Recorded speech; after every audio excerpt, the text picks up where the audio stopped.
Hello there.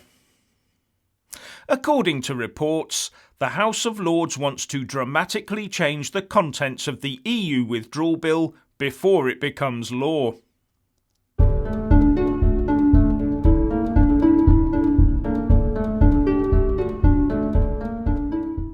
Firstly, as ever, please kick that YouTube algorithm up the rump by giving this video a big fat like.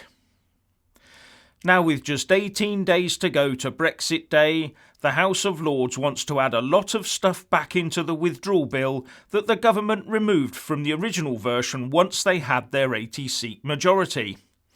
With the Express reporting, amendments will be put forward this week, and opposition peers are confident there are two areas they may be able to be successful in: the provision for child refugees demanded by Labour peer Alf Dubs, and the role of Parliament during the upcoming trade talks.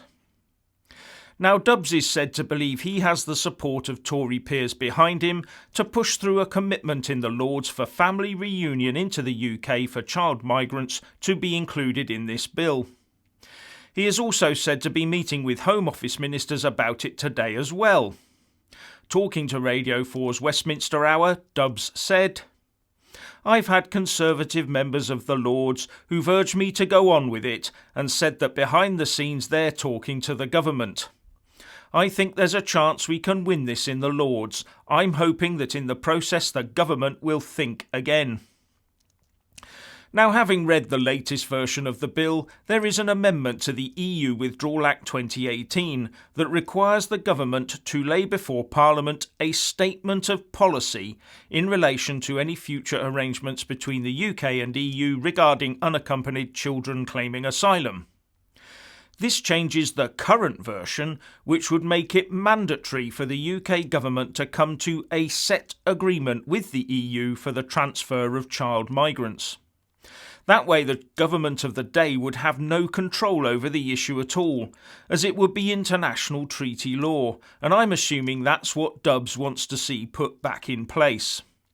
It all comes down to whether you think that the government should have the power to decide these matters, taking into consideration the prevailing circumstances at the time, or whether we lock ourselves into an unamendable agreement where the government's hands are tied.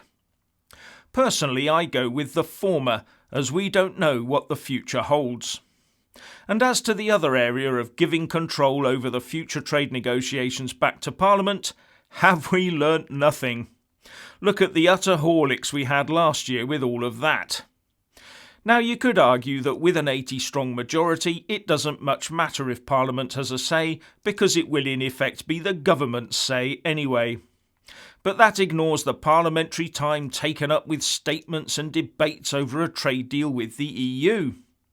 And to those who say, why not, I would point out that we will be engaged in a tandem trade negotiation with at least one other large player, the USA.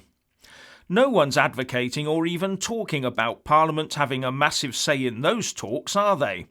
Or the ones we might have with Canada, Australia, India, Japan or China, for example. So why just the European Union?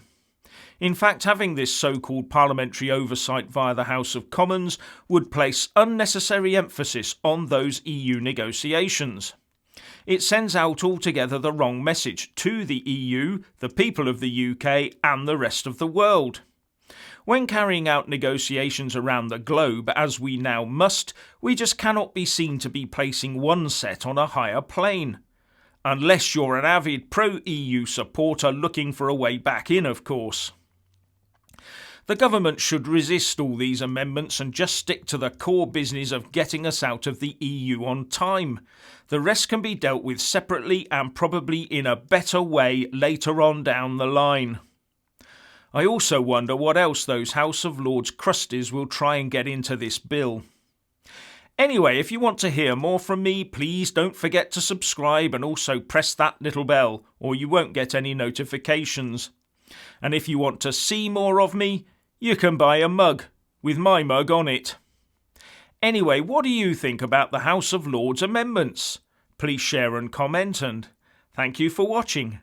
Please do like and share this video, and also subscribe to my channel. And when subscribing, please do remember to press on the little bell next to the subscribe button.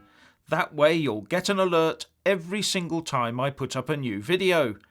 And thank you very much for watching.